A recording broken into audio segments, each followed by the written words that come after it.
김용빈이 드디어 가족의 비밀을 털어놓다. 아버지에 대한 금단의 진실을 폭로한다. 왜? 오늘 그 빈칸이 메워지는 날이었다. 1. 더 이상 숨지 않겠습니다. 오후 3시 정각, 무대 위 조명이 서서히 켜졌다. 하얀 셔츠에 검은 재킷을 걸친 김용빈이 천천히 걸어 나왔다. 관객석에서는 환호 대신 묘한 정적이 흘렀다. 그 역시 웃지 않았다. 안녕하세요. 가수 김용빈입니다. 익숙한 인사였지만 그 목소리는 이상하리만치 떨리고 있었다. 가볍게 농담을 던지며 분위기를 풀던 평소의 그는 없었다. 잠시, 아주 짧은 침묵, 그리고 예상치 못한 첫 마디가 흘러나왔다. 오늘은 제 인생에서 가장 두려운 날이기도 하고 가장 해방되고 싶은 날이기도 합니다.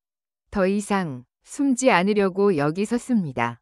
팬들의 손에 쥐어져 있던 응원봉이 동시에 내려갔다. 몇몇은 벌써 눈가가 붉어졌다. 그가 말하는 숨지 않겠다는 말이 무엇을 의미하는지 모두가 짐작하고 있었기 때문이다. 여러분도 아시다시피 저는 늘 어머니 이야기는 했지만 아버지 이야기는 하지 않았습니다. 기자님들이 물어도 웃으며 넘어갔죠. 그래서 제 뒤에 여러 소문과 추측들이 따라다녔습니다. 소극장 뒤편에서 취재기자가 연신 노트를 넘겼다. 가정폭력, 빚, 도박, 외도. 지금까지 기사 댓글과 커뮤니티에 떠돌던 모든 단어들이 순간 그의 머릿속을 스쳐 지나갔다. 그러나 김용빈의 입에서 나온 말은 누군가 예상했던 단어들의 어디에도 속하지 않았다. 오늘 제가 말씀드릴 건 아버지를 폭로한다는 표현보다 아버지를 처음으로 제대로 소개하는 자리라고 생각해 주시면 좋겠습니다. 2. 아버지는 제게 3가지 얼굴이었습니다. 무대 위 스크린에 오래된 사진이 떠올랐다. 흑백에 가까운 바랜 색감, 좁은 골목, 낡은 간판, 어린아이를 어깨에 메고 환하게 웃는 남자의 모습. 이 사진이 제가 기억하는 아버지의 첫 번째 얼굴입니다. 저를 세상에서 가장 많이 웃게 해주던 사람. 그의 목소리가 아주 조금 낮아졌다. 아버지는 동네 다방에서 기타를 치던 사람이었습니다. 정식 가수도 아니었고 유명해진 적도 없었어요.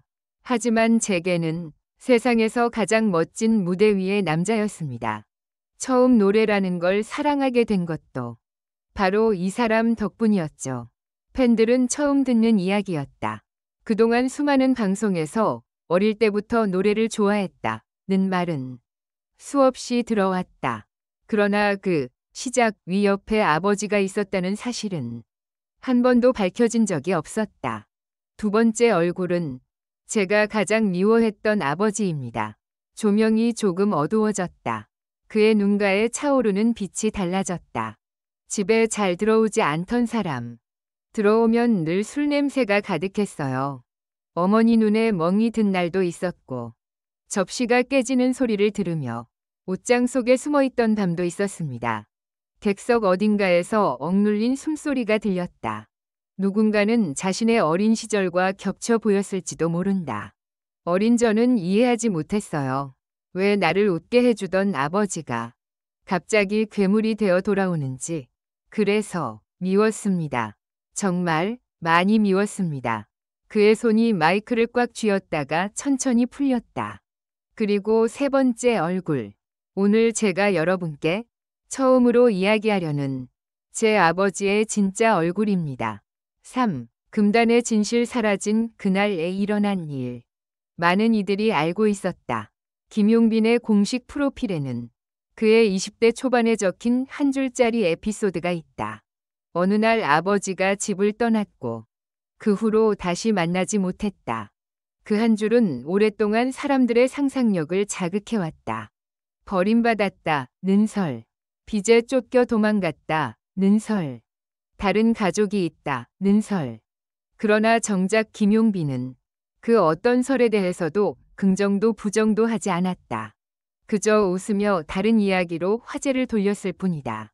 그날 이야기를 해야겠죠. 무대 위 스크린이 꺼지고 대신 단 하나의 스탠드 조명이 켜졌다. 그 빛은 마치 한 사람의 기억을 신문하듯 그를 정면에서 비추고 있었다. 제가 고등학교 2학년이 되던 해였습니다. 집 분위기는 최악이었어요.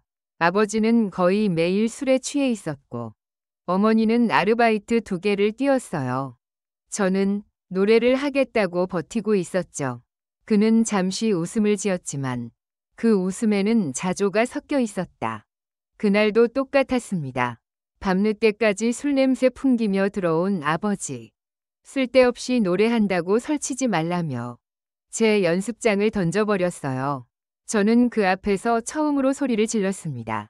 아빠 같은 사람, 나한테 필요 없어. 그는 그 말을 뱉고도 한동안 숨을 못 쉬었다고 했다.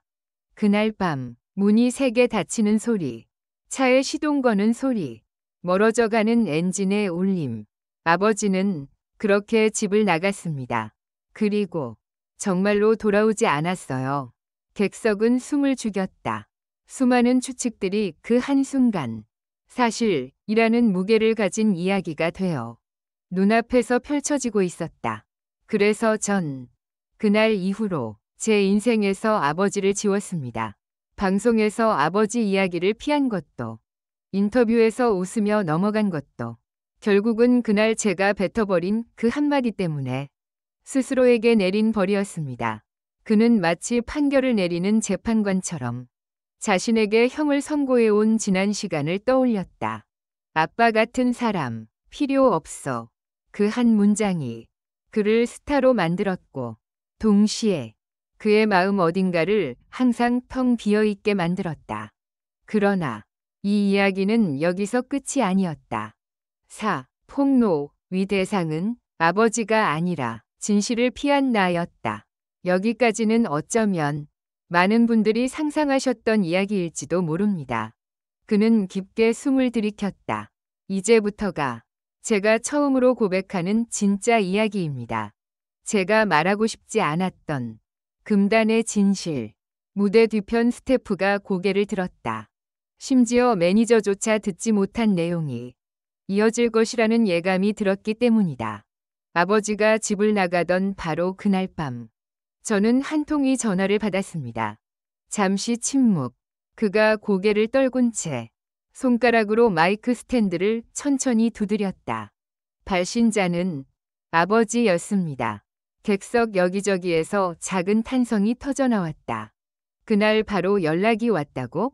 지금까지 말한 적이 없었는데 전화기를 쥔 제 손은 너무 떨려서 버튼을 제대로 누를 수조차 없었어요. 결국 전화는 몇 번 울리다가 끊겼습니다. 그날 그는 전화를 받지 않았다.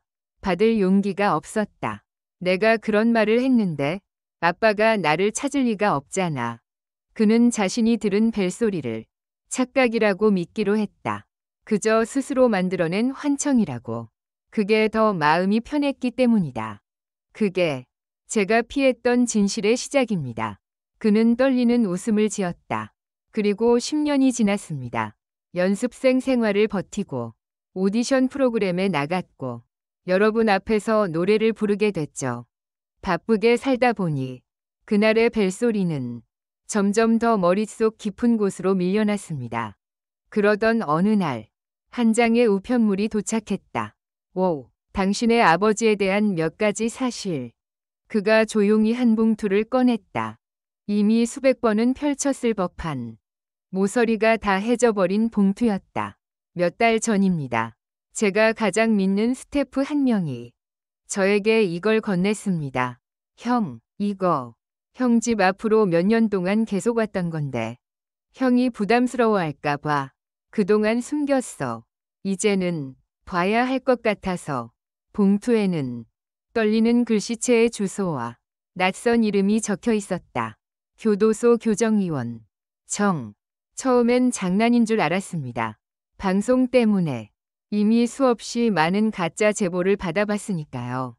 그런데 봉투를 열었을 때 처음 보는 이름이 아닌 너무도 익숙한 한 글자가 눈에 들어왔습니다. 수신, 김용빈님. 발신, 아버지 김빈원 빈원위 동료 정.